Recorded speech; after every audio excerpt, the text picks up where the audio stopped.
Hello, I'm Michael Rashad. Yesterday, Benedict Cumberbatch, yes, that Benedict Cumberbatch, asked me to write a letter and then read it on video.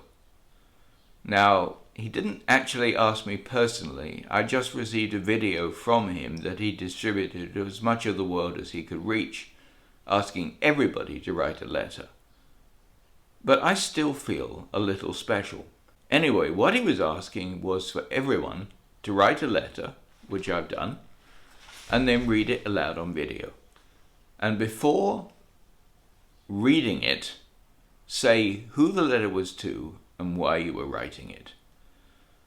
Now, he gave some suggestions as who to write letters to, and they were all good ideas. But I decided to write a letter to the coronavirus itself. So here goes. Dear COVID-19, who the fuck do you think you are?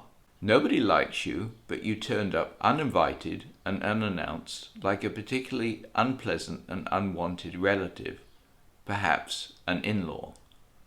Now, if you don't know the difference between in-laws and outlaws, outlaws are wanted and you are definitely not.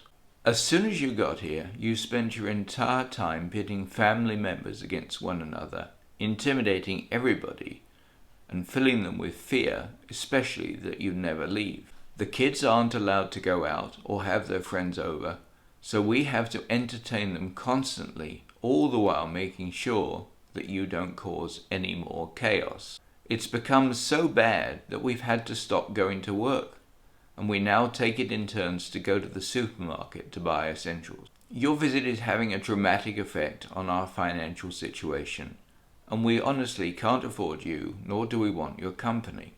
But you seem oblivious. We've asked you nicely if you plan on leaving soon, but we can't get a straight answer. It's like talking to a politician. You tell us that you're going to leave on such and such a date, and then when that date comes close, you extend it by another 3 weeks, and then you do that again. Will this ever end? Will you ever leave?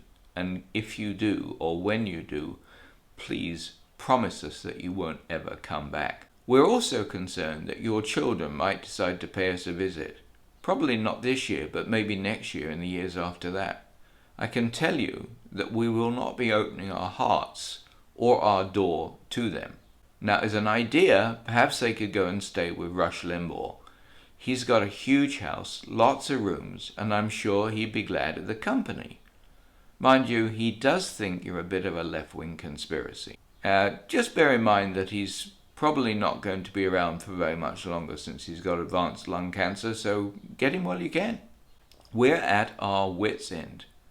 We don't see any of our friends anymore. Our neighbors barely say hello over the fence, and our co-workers have become remote and distant.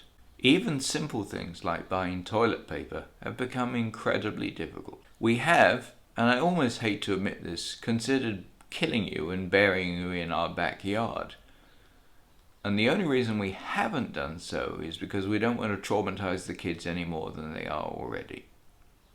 It is, however, still on the table.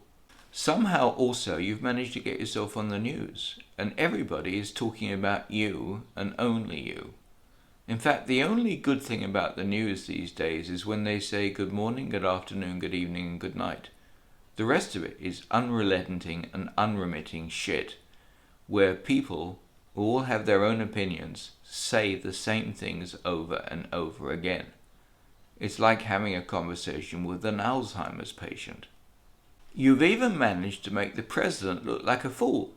Now, admittedly, that isn't all that difficult, but he doesn't seem to have a clue what to do with you. We were hoping, really hoping, that you'd go and stay with him. But so far, no luck. Until you arrived, you were that distant relative who'd moved to China. And I can say with all honesty and sincerity that we didn't want you to come back. We wanted you to stay there, instead of arriving and driving us all batshit crazy. We're absolutely sick of you, and people are dying to get away from you. So why can't you take a hint and just fuck off? I do understand that none of the airlines want to take you, and most of them have closed down so that they don't have to. Now, I suppose you could always take a cruise and we'd be willing to pay for it. But the cruise lines are unanimous in that they don't want you on board either. Surely China is missing you. I've just had a great idea. Since gas is so ridiculously cheap, why don't we buy you a car and give you a gas card and you can drive yourself there? Honestly, it's no problem. We'll be happy to do it. Really, truly. Once you're gone, we'll still be talking about you for a very long time. You've certainly made an impact, just not a positive one. Right now, it doesn't feel that life will ever get any better. But maybe it will once you've left. At least it's something to hope for. Sincerely, your distant nephew, unfortunately not distant enough, Michael Rashad. P.S. Please feel free to respond to this letter by email at michael@michaelrashad.com. I look forward to hearing your comments and thoughts, and I might even reply to you.